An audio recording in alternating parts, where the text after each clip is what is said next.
Assalamualaikum warahmatullahi wabarakatuh. Jumpa lagi di Jendela Info Jurnal Bekas PD dengan tajuk Dirut PDAM Nurpan SEMSI diduga TPPU 2 miliar. Tanda tanya, tanda seru. Menarik untuk kita simak karena podcast atau tayangan sebelumnya yang berjudul Dirut PDAM Nurpan SEMSI baru sumber jagung diduga sudah berkorupsi. Kemudian tanggal 17 November 2025, Dirut PDAM melakukan konferensi pers mengundang para wartawan untuk memberikan klarifikasi dan penjelasan terhadap apakah dana yang ditransfer atau uang PDAM yang ditransfer ke PT Berkah Ramadan Sejahtera atau saya singkat BRS yang beralamat di Panembahan Utara RT 15 RW 02 kalau tidak salah ingat, Kecamatan Pleret Kabupaten Cirebon. Sekaligus juga saya mengkoreksi pada video yang terdahulu karena saya salah menyebut dengan nama PT Barokah, yang benar adalah PT Berkah Ramadan Sejahtera yang kemudian saya singkat BRS. Tetapi sebelum saya melakukan analisis untuk menjelaskan atau untuk menguji argumentasi Dirut PDAM yang mengatakan uang titipan atau merasa benar atau tidak merasa bersalah, baik secara akuntansi maupun secara hukum, maka ada baiknya atau kita simak dengan seksama pernyataan dari Dirut PDAM Nurpan SEMSI di depan para awak media. Mari kita simak. Ketika saya meminta keuangan untuk menitipkan uang itu, sudah langsung diberi cek senilai 2 miliar dengan tanggal yang sama, nominal yang sama. Kalau memang tidak hidup, berarti perusahaan itu tidak bisa mengeluarkan cek. Bukti bisa mengeluarkan dan sudah dibayar ke Kuningan. Berkat tadi ada tambahan dari tunggakan-tunggakan yang senilai 2,5 miliar. Tidak benar. Itu sebenarnya buat pembayaran apa sih, Pak? Pembayaran di Kuningan, Pak. Kami punya hutang di Kuningan 3,7 miliar. Dari tagihan kita untuk infrastruktur dan tagihan pembayaran air curah sebesar 1,2 miliar, sisanya adalah investasi kita di Gopala. Di Gopala itu besar sekali, sekitar 250 miliar. Ya, investasi 200 miliar dan kita bayar per bulan 2,3 miliar. Jadi besar sekali. Jadi kami mensiasati bahwa kewajiban-kewajiban Kuningan menjadi priority karena kami melihat dari kontrak yang sudah disepakati manajemen terdahulu dari 405 liter per detik kami hanya bisa mengambil 93 liter per detik, sehingga strategi saya adalah kewajiban harus dipenuhi dan kami akan tuntut hak saya, hak PDAM Indramayu untuk mendapatkan air lebih tinggi sesuai dengan kontrak. Itu saja sebenarnya. Berarti isu itu nggak benar ya, Pak? Tidak benar, tidak benar. Dan sudah dibuktikan kemarin sudah dibayarkan ke Kuningan, selesai.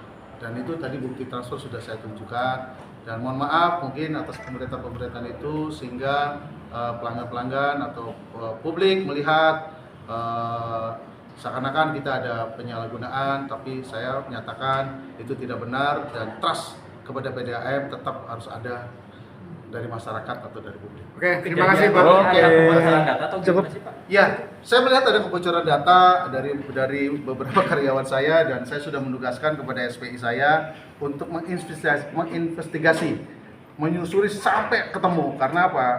Untuk menjamin ketenangan, kenyamanan dari karyawan-karyawan saya. Ya. Kalau ini tidak diinvestigasi, takut semua. Keuangan takut, humas takut, perwastek takut dan sebagainya. Ini menjadi pelajaran saya bahwa keamanan data itu sangat penting sekali.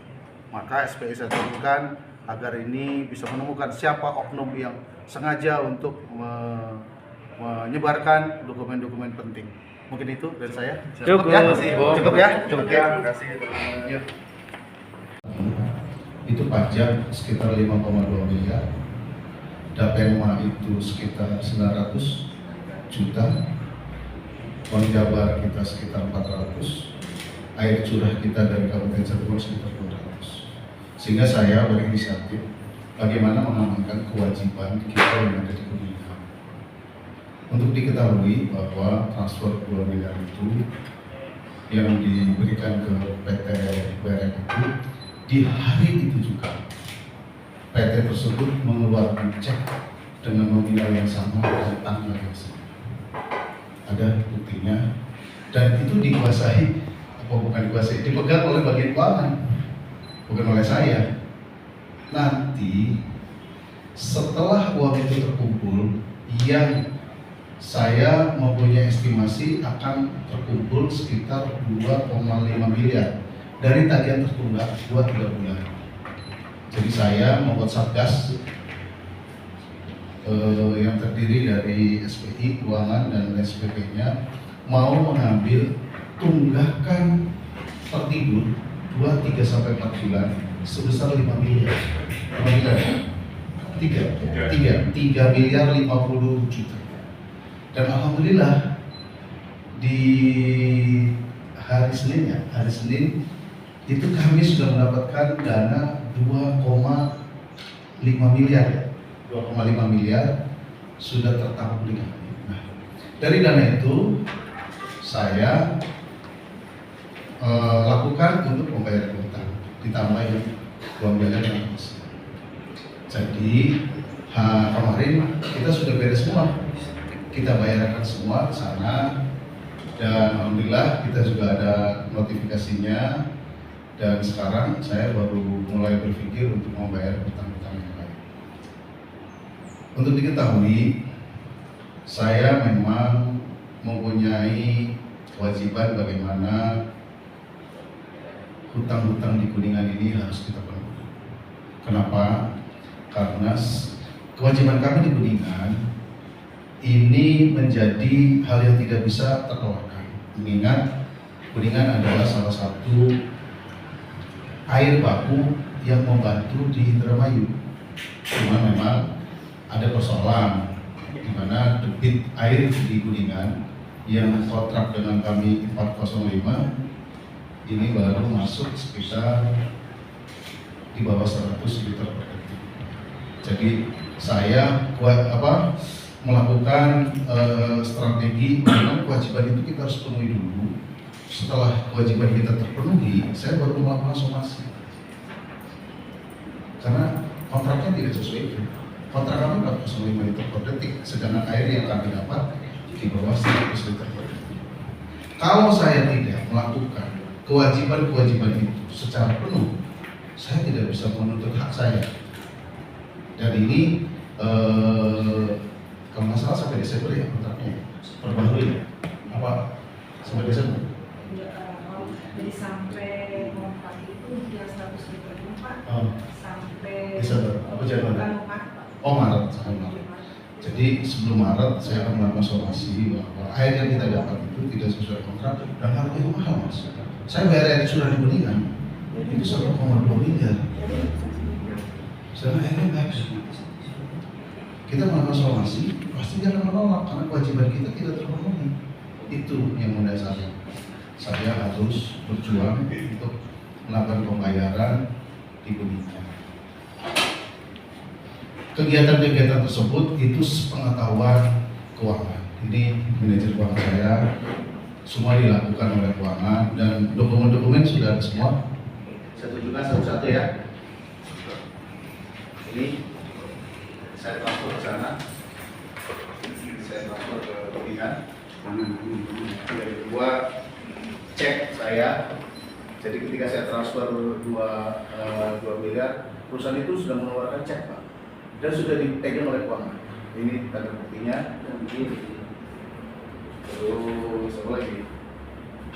Dan ini juga kita vouchernya juga memang dari awal sudah kita buat. Jadi kita kalau mengeluarkan uang, ya itu tuh harus ada voucher Pak dari keuangan. Jadi kita memang terukur, Pak, nggak spontanitas. Oke. Dan ini notulen rapat bahwa rencana saya untuk membayar 3,7 miliar itu tertuang dalam notulen rapat di mana saya akan mendapatkan uang sekitar 2,5 miliar. Ini ada notulennya.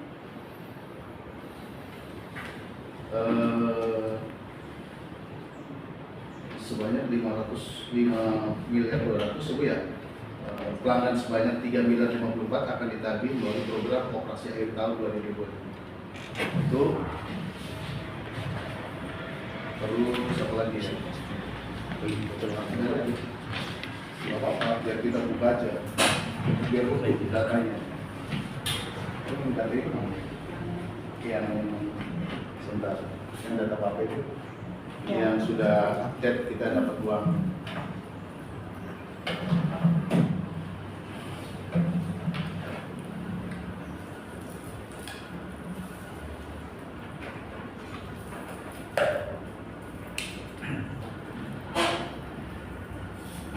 Oke, ini ada. Jadi per SPI sudah melaporkan ke saya bahwa untuk rekening 2-3 bulan dari tertunggak kepada konsumen 3 miliar 54 juta itu kami sudah dapat uang 2,279 miliar. Nah, uang ini yang 2,279 ini yang saya gabungkan dengan itu untuk membayar Kikuning. Alhamdulillah clear saya dengan Kuningan. Tinggal saya punya program untuk membangunkan pelanggan pasif. Pelanggan pasif saya, Mbak Lilis, itu ada 12.000. Jadi saya tuh pelanggan itu 173.000, yang aktif 157.000, yang pasif itu 12.000-an. Saya akan bentuk satgas untuk mendapatkan rekening-rekening tertidur tersebut. Ekuivalen kita sekitar 5-8 miliar ada di situ.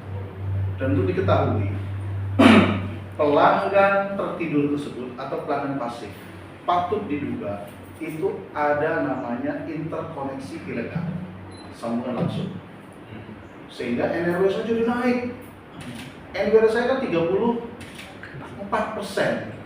Sedangkan target dari PUPR harus 25%. Saya bertanya-tanya, ini air hilangnya di mana? Nggak mungkin air ini hilangnya di tanah. Ternyata hasil evaluasi SPI diduga ada sambungan langsung, ada interkoneksi ilegal. Interkoneksi ilegal itu nyuri, mencuri, sehingga meterannya ada, tapi dia zero, tapi airnya mengalir. Nah, ini program kami. Dan memang itu sudah bertahun-tahun ya, sudah bertahun-tahun tidak tersentuh. Nah, ini menjadi program saya untuk membayar utang.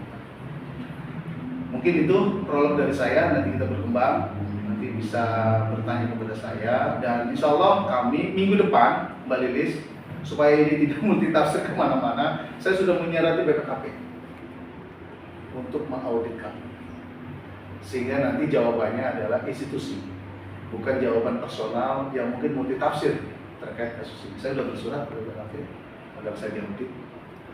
Apakah memang ada penyalahgunaan atau ada kesalahan, dan kita sudah bersurat, insya Allah tidak hadir. Nanti hasil dari BPKP nanti kita rilis ke teman-teman, sehingga itu institusi yang akan memberikan jawaban dari kasus ini. Mungkin itu.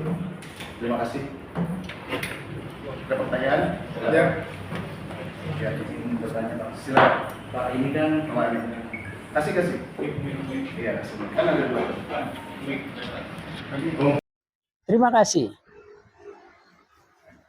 Publik atau kita semua tadi telah menyimak dengan seksama penjelasan, pernyataan, dan klarifikasi yang dilakukan oleh Dirut PDAM Nurpan SEMSI beserta jajarannya, yang terlihat di situ ada SPI, ada bagian keuangan atau manajer keuangan yang perempuan yang menunjukkan bukti otentiknya transfer terhadap PT Berkah Ramadan Sejahtera atau BRS, dan kemudian ada juga manajer humas Nah, ada beberapa hal yang menarik yang ini akan saya analisis berdasarkan pernyataannya.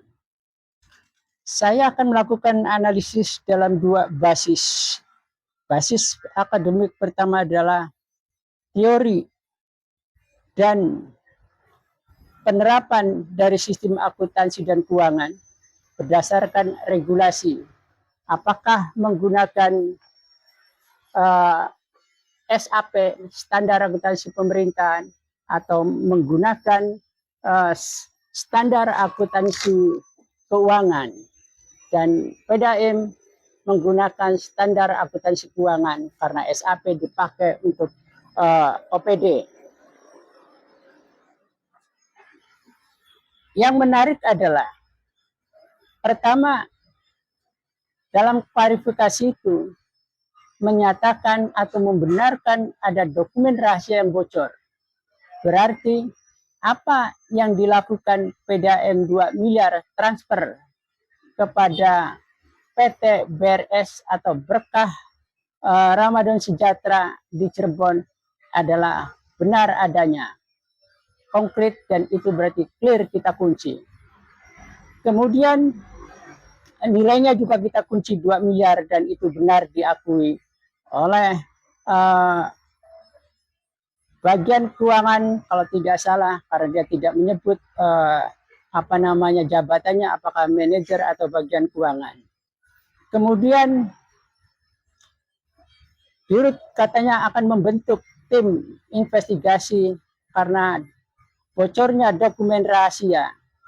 Sanksinya adalah PTDH jika kemudian ini bisa dibuktikan. Itu yang akan kita analisis juga. Yang terpenting adalah bagaimana argumentasi, apologi, dan alibi Dirut Nurpan yang mengatakan bahwa transfer ke PT BRS di Cirebon itu merupakan uang titipan atau kemudian itu tidak dikatakan penyalahgunaan kekuasaan. Dan Nurpan menegaskan bahwa transfer atau menitip uang ke PT BRS itu bukan penyalahgunaan kekuasaan atau bukan penyimpangan atau bukan fraud yang kita nanti analisis, dan katanya tidak benar. Kemudian menurut penjelasan wartawan kepada saya bahwa Dirut akan mengundang BPKP untuk melakukan audit, dan itu menarik. Saya ingin analisis apakah benar pernyataan atau apakah argumentasi atau apologi Dirut PDAM Nurpan itu bisa dipertanggungjawabkan dalam dua basis, yaitu basis hukum berdasarkan tindak pidana korupsi dan tindak pidana pencucian uang. Saya ingin memulai dari klaim Dirut PDAM Nurpan di dalam kurikulum vitae-nya. Tetapi saya tidak bermaksud, sama sekali tidak bermaksud untuk menyerang personal, karena saya kenal Nurpan dan Nurpan pun kenal saya. Jadi saya hanya melakukan kritik dan kemudian ingin meluruskan. Di dalam kurikulum vitae-nya, Dirut PDAM mengklaim sebagai seorang profesional berpengalaman dengan latar belakang kuat dalam manajemen perusahaan, memiliki kemampuan dalam menganalisis data ekonomi dan pengembangan strategi untuk meningkatkan mutu perusahaan, berkomitmen untuk memberikan kontribusi yang terfokus pada pengembangan ekonomi dan manajemen berkelanjutan. Dan inilah kurikulum vitae-nya yang saya bacakan dan menjadi basis analisis. Sebagai seorang ekonom profesional, mestinya paham dan tahu apakah transfer atau titipan uang kepada PT BRS itu benar atau tidak. Nah, jika mengatakan benar, maka ini saya akan uraikan. Bagaimana mungkin PT BRS yang tidak punya relasi atau korelasi dengan ke-PDAM atau dengan produksi PDAM atau dengan bisnis PDAM di bidang monopoli air, karena mereka atau PT BRS bukanlah supplier dari ke-PDAM, apakah itu pipa, apakah itu pabrikan, atau apakah itu kemudian memproduksi tawas atau kemudian PAC atau kemudian kaporit. PT BRS di dalam jejak Google bergerak di bidang olahan daging, daging sapi dalam 24 jenis paket yang pernah kita bicarakan kemarin. Nah, klaim kemudian perusahaan itu belum bangkrut bisa jadi benar, tetapi Google sementara menginformasikan bahwa perusahaan itu sudah tutup dan tidak bergerak lagi. Nah, kemudian ada pertanyaan dari beberapa teman dan wartawan kepada saya, apakah kalau PT-nya tutup itu kemudian rekeningnya ditutup atau bisa transfer? Pertanyaan ini sederhana sebenarnya. Selama rekening itu belum ditutup dari bank, maka rekening itu masih aktif meskipun kegiatan usahanya sudah tidak berjalan lagi. Tetapi juga bisa jadi bahwa PT BRS tidak satu core bisnis atau tidak satu unit usaha kegiatan, ada usaha lainnya, dan itu kita abaikan untuk perbincangan ini atau untuk analisis ini. Nah, kalau kemudian mengatakan bahwa benar, kenapa Nurpan tidak titip saja uangnya kepada yang lain? Kenapa harus ke PT BRS? Tentu ini ada relasi. Logika dan akal waras secara mendasar bisa menuntun kita mengatakan sangatlah tidak mungkin kalau Nurpan sebagai dirut PDAM tidak memiliki relasi atau hubungan dengan PT BRS. Apakah hubungannya dengan direktur utama atau dengan salah satu komisarisnya, dan itu urusan Nurpan itu sendiri. Tetapi logika dasar akal waras kita mengatakan bahwa tidak mungkin bahwa Nurpan tidak punya relasi terhadap PT Berkah Ramadan Sejahtera atau BRS. Karena kalau begitu pertanyaannya, kenapa tidak menitip uang orang yang lewat saja? Kenapa kemudian tidak menitipkan uangnya kepada misalnya Dirum secara personal, bukan jabatan? Nah, jadi argumentasi Nurpan sebagai dirut bahwa menitipkan uang ke PT BRS tidak menyalahi aturan, maka itu sangat menyesatkan dan itu sangat keblinger. Lalu bagaimana kalau kemudian uang itu dititipkan? Maka kalau Nurpan paham dengan peraturan perundang-undangan, minimal dengan sistem akuntansi yang tadi saya telah jelaskan, standar akuntansi keuangan, maka apa yang dilakukan oleh dirut PDAM itu tidak benar, atau apa yang dikatakan oleh Cecil Gillespie, kemudian Arthur maupun Bradford merupakan sebuah fraud atau kecurangan, karena tidak dibenarkan, tidak punya hubungan sama sekali, dan itu tidak dibenarkan juga secara hukum. Kalau dirut PDAM Nurpan paham dengan, dan silakan dibaca Undang-Undang Tindak Pidana Korupsi dan Undang-Undang Tindak Pidana Pencucian Uang, bagaimana kemudian uang atas nama perusahaan kemudian dipindahkan kepada rekening lain, bukan atas nama perusahaan, tetapi untuk kebutuhan lain yang tidak ada kaitannya atau tidak jelas. Bukan berarti saya menghakimi atau menuduh, tetapi Undang-Undang Tipikor dan Undang-Undang Tindak Pidana Pencucian Uang, termasuk sistem akuntansi keuangan, maka itu merupakan fraud dan itu tidak dibenarkan.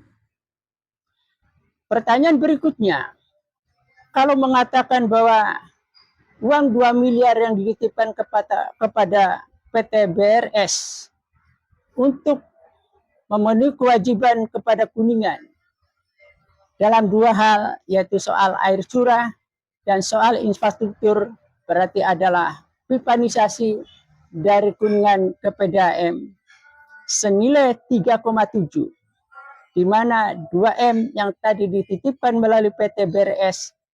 Kenapa 1,7M-nya tidak dititipkan atau tidak lewat PT BRS, tapi langsung kepada Kuningan?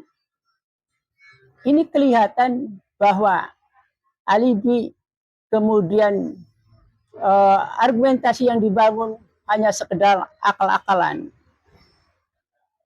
Tadi dijelaskan oleh Dirut sendiri bahwa proyek Gopala ini menelan kurang lebih 200 miliar, kemudian setiap bulannya katanya punya kewajiban PDAM 2,3 miliar per bulan. Kapasitas air yang dipakai 93 liter per detik. Nah, itulah beban yang dibicarakan atau yang dijelaskan oleh Dirut soal hubungannya dengan Kuningan. Kita kembali kepada persoalan 2 miliar dititipkan ke PT BRS. Bahwa argumentasi itu atau apologi itu, alibi itu telah rontok atau gugur, dan itu menjadi akal-akalan untuk pembenarannya. Karena pertanyaannya, kenapa yang 1,7 tidak dititipkan melalui PT BRS? Apa urgensinya harus dititipkan ke PT BRS yang 2 miliar?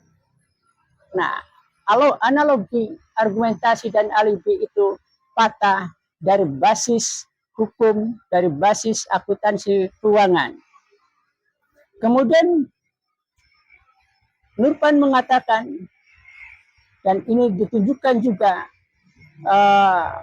validasinya atau kemudian bukti transfernya oleh bagian keuangan atau manajer, saya tidak paham, dan karena saya menanyakan wartawan apa jabatan pegawai atau karyawan yang berjejer atau bersama Nurpan mendampingi untuk menunjukkan fakta bahwa ada dokumen yang bocor, tetapi yang menjadi catatan penting bahwa yang beredar 2 miliar transfer ke PT BRS melalui rekening BSI kepada BCA milik BRS adalah benar adanya.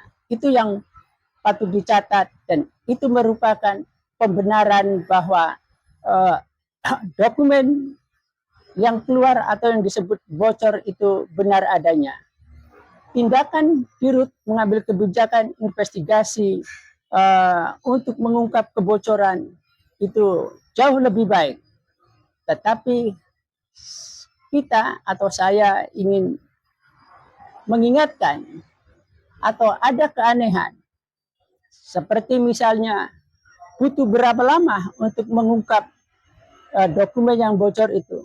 Padahal jika mengklaim sebagai seorang profesionalitas atau PDAM tidak menggunakan manajemen sampah, maka itu cukup 2 jam untuk bisa membuktikan dokumen itu bocor dari mana atau kenapa bocor. Jadi kita tunggu tindak lanjut hasil investigasi dan benarkah bisa memberikan sanksi PTDH. Pada level jajaran manajer ke bawah, direktur utama bisa untuk memberhentikan PTDH atau pemberhentian dengan tidak hormat jika itu benar. Tetapi dalam jajaran direksi, jika itu kebocorannya jajaran direksi, maka Dirut tidak berhak untuk memberhentikan PTDH. Tetapi yang punya kewenangan adalah KPM atau bupati sebagai KPM kuasa pemilik atau pemegang modal, di mana sahamnya adalah milik rakyat. Nah, itu yang ingin kita tunggu sebagai tindak lanjut. Kemudian yang kedua, soal audit BPKP. Ini menarik, tetapi saya ingin ngasih catatan buat Direktur Utama PDAM yang mengklaim sebagai profesional ekonom bahwa audit BPKP atau BPKP bisa diundang, tetapi harus ada pernyataan yang jelas. Untuk mengaudit laporan keuangan siapakah? Apakah pada era Adi Setiawan atau pada era Tatang Sutadi atau pada era Suyanto? Karena audit investigatif pun atau audit dengan tujuan tertentu pun bisa cut off, apalagi kantor akuntan umum yang melakukan audit reguler, maka itu tergantung pada permintaan owner atau tergantung pada pihak perusahaan, dalam hal ini PDAM. Kita ingin melihat apakah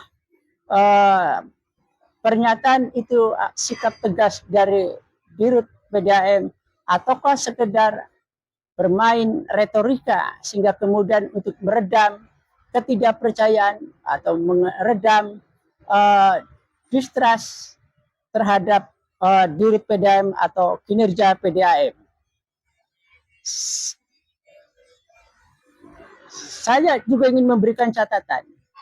Ada baiknya jajaran direktur PDAM, jajaran direksi dan pegawai PDAM pada level yang luar biasa bisa membaca kembali apabila telah lupa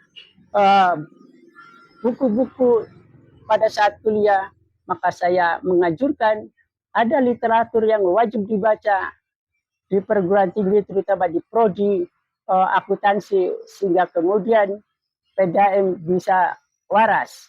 Misalnya, saya ambil contoh adalah Management Control System yang ditulis oleh Robert N. Anthony dan Vijay.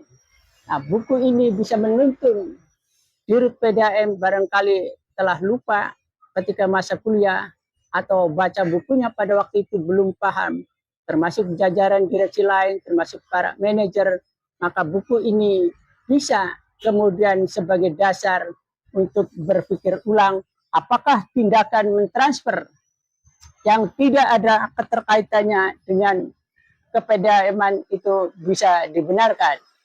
Kemudian ada buku-buku lainnya sebagai basis atau sebagai dasar pengetahuan yang mesti dipegang, yaitu bukunya Cecil Gillespie, bukunya Bradford dan Arthur, bukunya Simon Turnbull, Max Farland, dan lain-lain, atau dalam literatur akademis yang diajarkan di prodi akuntansi, misalnya bisa dibaca bukunya Profesor Dr. Mulyadi yang menerbitkan 2 buku, yaitu Cost Accounting atau akuntansi biaya dan Sistem Informasi Akuntansi.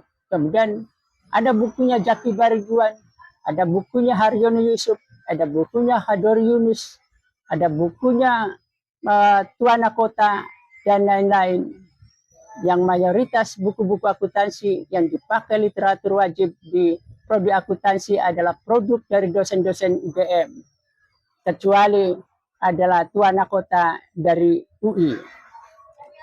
Itulah yang kemudian perlu dibaca ulang sehingga Dirut PDAM paham dengan persoalan apakah transfer 2 miliar melalui kepada PT BRS untuk Kuningan benar atau tidak benar.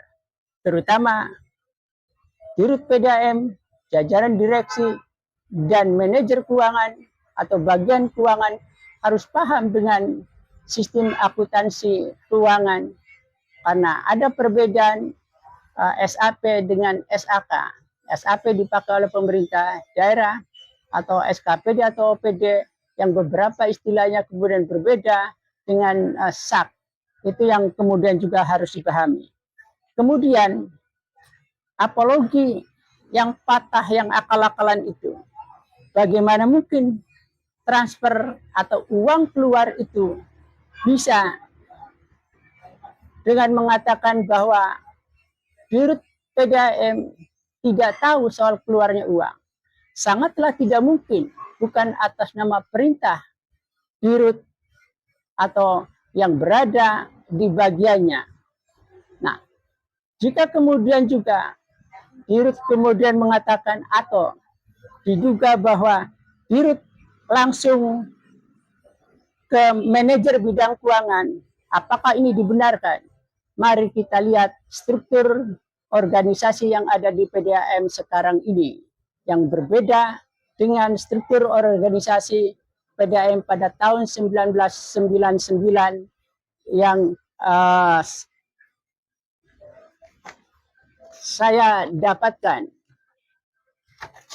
Jadi ada perbedaan di dalam struktur organisasi pada tahun 99 di masa era direkturnya Dedi Sudrajat yang kemudian pernah PKSPD bongkar indikasi korupsinya karena pada waktu itu di buku ini yang dipublikasikan ada kerugian 28 miliar tapi PDAM tetap bisa berjalan, dan ternyata analisis PKSPD atau analisis saya kemudian bisa dibuktikan di depan hukum dan berakhir pada putusan kasasi.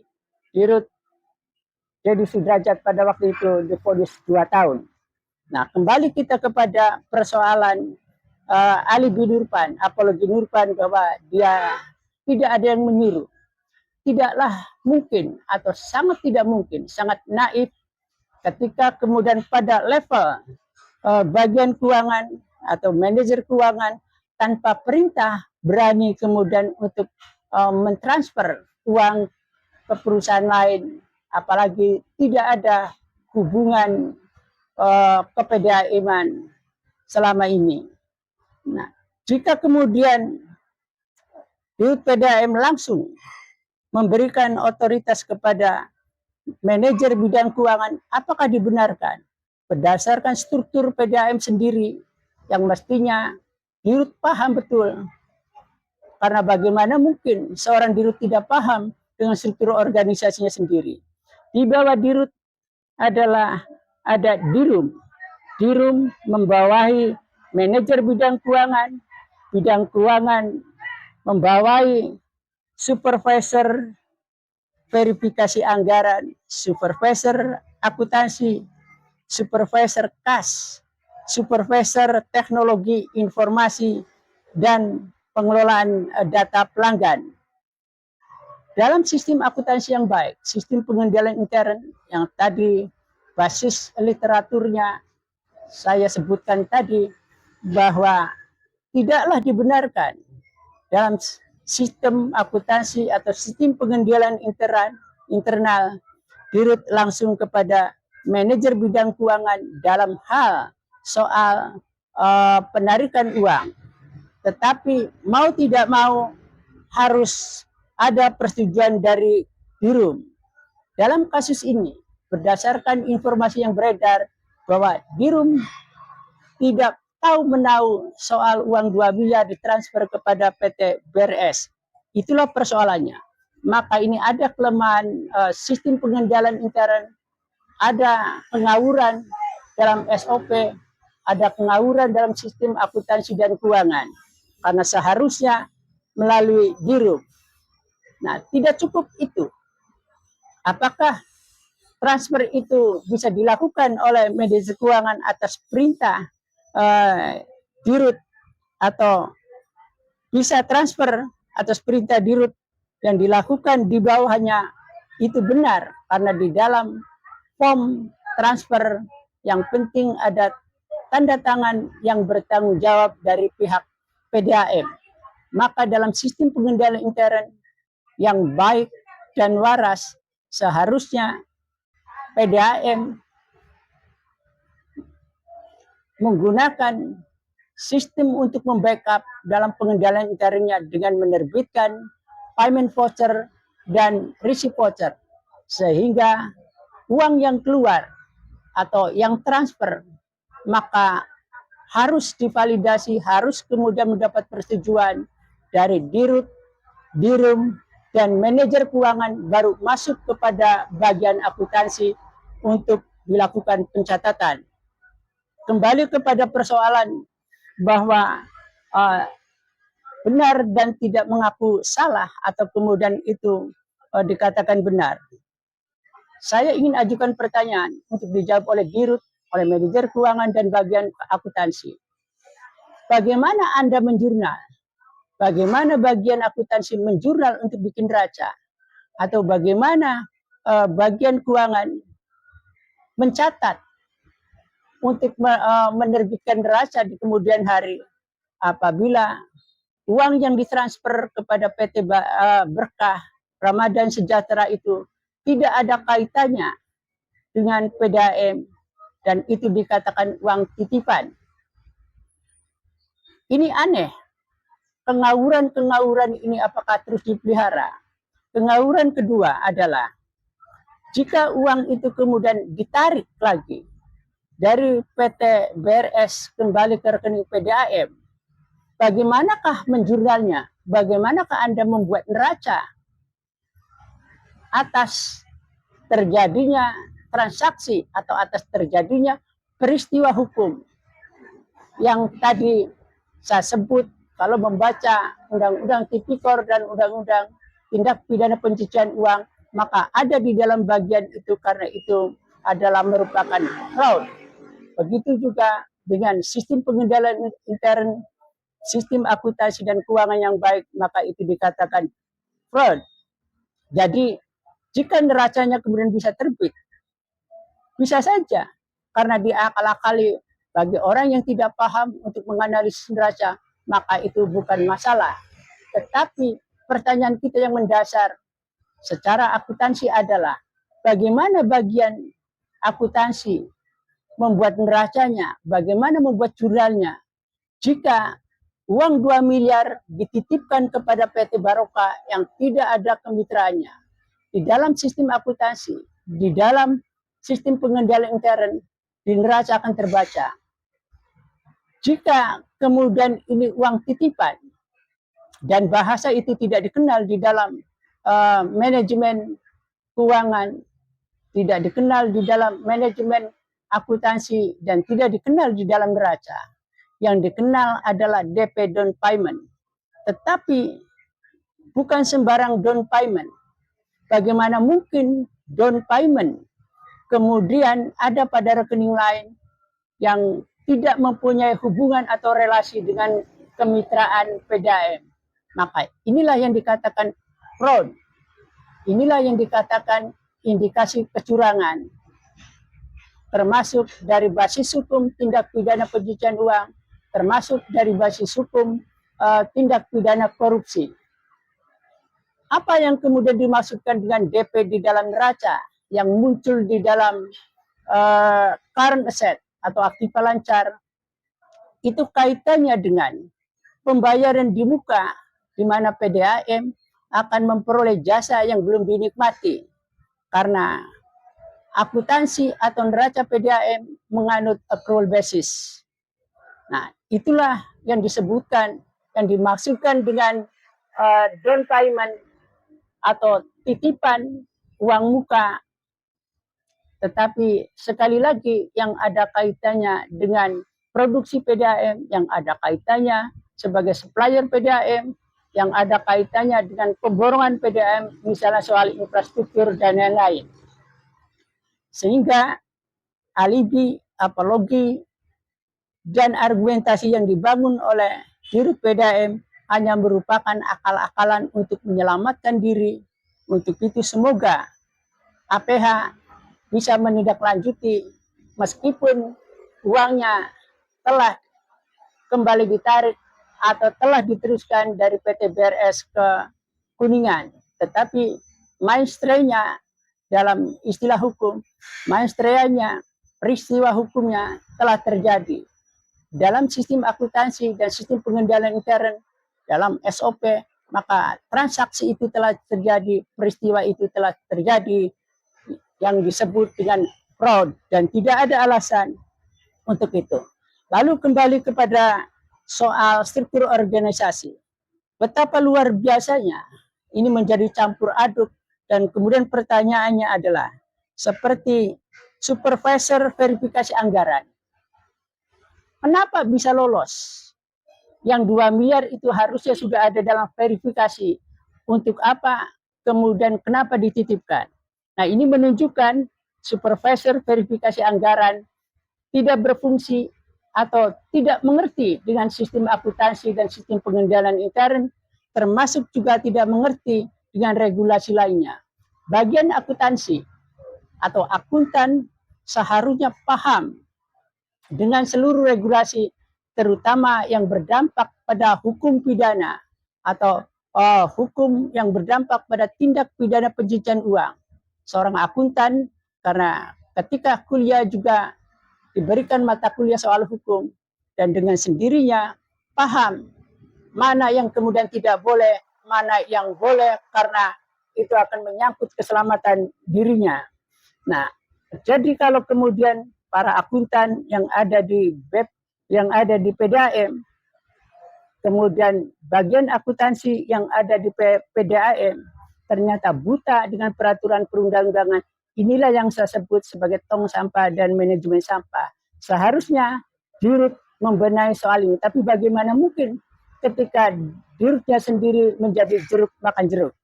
Kemudian ada supervisor akuntansi. Lalu bagaimana kerja supervisor akuntansi? Ini overlapping.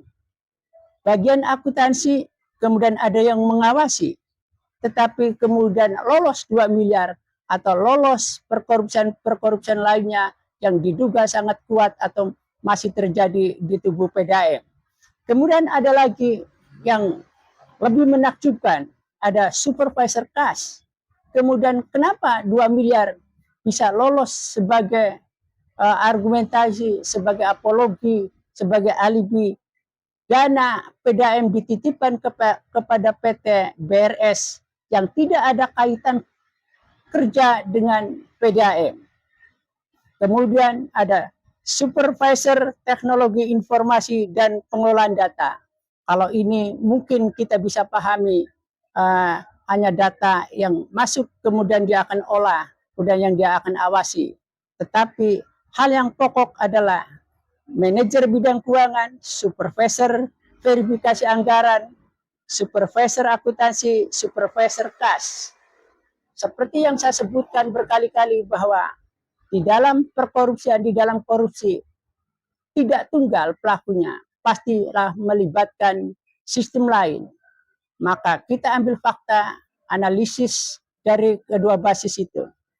Jika memang benar bahwa transfer kepada PT Barokah, kepada PT Berkah, Ramadan Sejahtera yang rekeningnya menggunakan BCA, kemudian BSI mengirim atau mentransfer ke rekening BCA atas nama PT BRS atas persetujuan manajer keuangan atau dilakukan oleh manajer keuangan atau oleh bagian di bawahnya tanpa dirum. Bisakah itu terjadi? Bisa, karena lemahnya sistem pengendalian intern. Seharusnya tidak bisa, karena dalam sistem pengendalian intern yang benar dan waras, maka harus melibatkan dirum karena dirum membahas soal itu. Jadi lolosnya 2 miliar, maka ini ada keterlibatan yang tadi merupakan saya bilang sistemik. Karena bisa jadi manajer keuangan mengambil inisiatif tetapi atas persetujuan dirut, kemudian supervisor verifikasi anggaran bisa saja kalau ditugaskan oleh manajer bidang keuangan atau kemudian ditugaskan oleh dirut karena ini sistemnya yang buruk, SOP-nya yang buruk, kemudian pengendalian internalnya yang buruk. Nah, itu yang kemudian terjadi selama ini di PDAM. Saya kemudian juga ingin memberi catatan. jika bukan saya kemudian mengolok-olok Dirut PDAM, Dirum PDAM, manajer di bidang keuangan dan lain-lain. Jika mau, saya akan memberi kuliah untuk kewarasan PDAM di dalam sistem akuntansi, sistem pengendalian internal, sistem manajemen, dan sistem manajemen produksi, sehingga PDAM waras, tidak seperti sekarang PDAM sakit. Karena saya juga sedikit banyak telah menulis buku, misalnya Indramayu Eksodus dari Negeri Dongeng, di dalamnya ada persoalan BUMD. Kemudian saya juga menulis buku soal pengendalian internal atas penerimaan dan pengeluaran kas, karena ini menjadi penting yang terjadi perusahaan. Kemudian saya juga mencoba menulis buku pada tahun 2009 dengan judul Analisis Sistem Pengendalian Intern atas Penerimaan dan Pengeluaran Kas dalam Sistem Formulir Accounting. Dan ini belum pernah ditulis oleh yang lain. Kemudian saya juga menulis buku di tahun 90 ketika saya di Batam, di perusahaan tekstil dan garment ekspor import, di mana saya harus mempunyai sistem. Maka kemudian saya menulis buku judulnya Sistem Akuntansi Perusahaan Industri, sebuah panduan, termasuk di dalamnya adalah untuk perusahaan trading. Dan buku itu kemudian saya akan bagikan kepada jajaran PDAM jika mau saya beri kuliah gratis, dengan harapan Pak PDAM bisa sembuh dari sakit, bukan menjadi ajang korupsi dari dirut ke dirut. Dan buku yang saya tulis itu di luar buku kumpulan, 5 kumpulan buku puisi saya, dan 10 buku di luar buku sastra. Jadi sekali lagi, alibi atau argumentasi dari dirut PDAM yang mengatakan bahwa menitipkan uang kepada PT Barokah untuk Kuningan dianggap tidak salah, maka itu adalah alibi atau apologi akal-akalan, dan itu menyesatkan. Dan silakan dibaca pada Undang-Undang Tipikor, Undang-Undang Tindak Pidana Pencucian Uang, dan sistem akuntansi dan sistem pengendalian internal. Catatan paling akhir, tidakkah argumentasi yang diajukan kepada wartawan, untung para wartawannya atau awak medianya tidak kritis, tidak menanyakan kenapa yang 1,7 kepada Kuningan tidak dititipkan ke PT BRS atau tidak dititipkan pada orang pinggiran jalan. Jika itu ditanyakan, bagaimana dirut akan menjawabnya, bagaimana bagian keuangan akan menjawabnya. Karena sekali lagi, apa yang dilakukan oleh dirut PDAM dengan dokumen yang bocor keluar itu 2 miliar mentransfer dana untuk PT BRS. Semua orang tidak tahu apa maksudnya, apa hubungannya, karena kita tahu bahwa tidak ada hubungan sama sekali dengan PDAM. Bisa jadi logika dasar, logika dan akal waras menuntun kita, bagaimana mungkin Nurpan bisa menitipkan uang pada perusahaan atau orang pinggiran jalan yang tidak dikenal.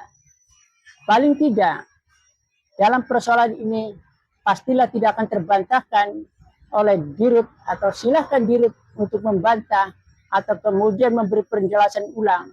Bagaimana mungkin uang dititipkan kepada yang tidak ada hubungan dan tidak kenal? Maka logika dan akal waras menuntun kita bahwa ada hubungan relasi antara Nurpan dengan PT BRS. Apakah dengan dirutnya, apakah dengan salah satu komisarisnya, atau yang lainnya. Karena tidak mungkin orang yang tidak kenal lembaga yang tidak kita kenal, perusahaan yang tidak kita kenal kemudian dititip uang. Jika alibinya bahwa uang itu dititipkan, tapi sekali lagi uang PDAM, rekening BSI atas nama PDAM yang keluar atau ditarik untuk transfer kepada PT Barokah itu merupakan fraud dan itu memenuhi unsur pada Undang-Undang Tindak Pidana Korupsi dan Undang-Undang Tindak Pidana Pencucian Uang, terutama Undang-Undang Tindak Pidana Korupsi, unsurnya masuk di dalam pasal 2 dan pasal 3 di samping Undang-Undang Tindak Pidana Korupsi jika itu kemudian ditindaklanjuti oleh APH.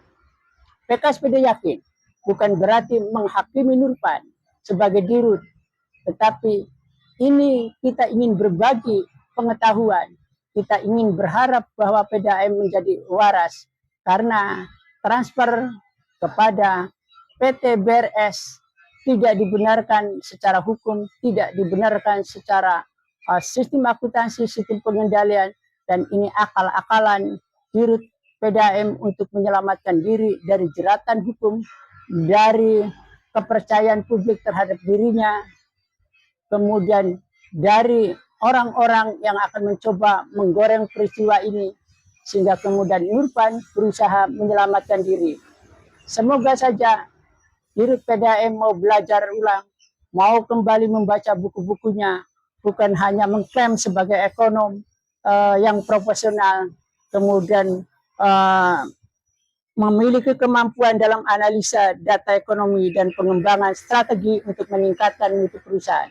Tetapi faktanya baru seumur kangkung, kata teman saya begitu, ketika mengkoreksi bukan seumur jagung, kalau baru 1 bulan atau kurang itu seumur kangkung katanya.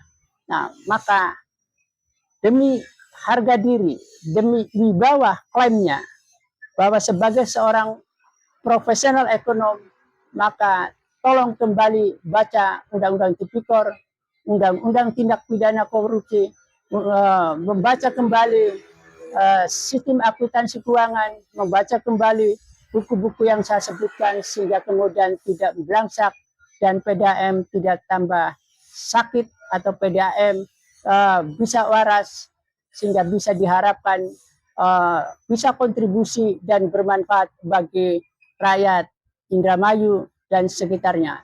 Terima kasih. Wassalamualaikum warahmatullahi wabarakatuh.